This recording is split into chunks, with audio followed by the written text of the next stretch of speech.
உங்க பேரு? அதான் அப்பயே சொன்னனே, ஜோதி மகாலட்சுமி. ஓ, உங்களுக்கு 2 பேரா? இல்ல 3. வீட்ல ஜோ. ஜோவா? ஜோதிகா பேருங்க.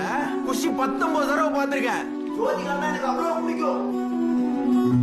ஆனந்தம் பெண்ணாய் வந்தே அழகாக பேசுதே, மின்சார ரயிலும் வண்ண குயில் போல கூவுதே. கை தொடும் போதிலே கலங்கவும் தோணுதே, அன்பே உன் அன்பில் வீசும் கருவறை வாசமே. எப்போதும் என்னில் வீச மிதந்திடும் பாவமே, மூங்கிலே ராகமாய்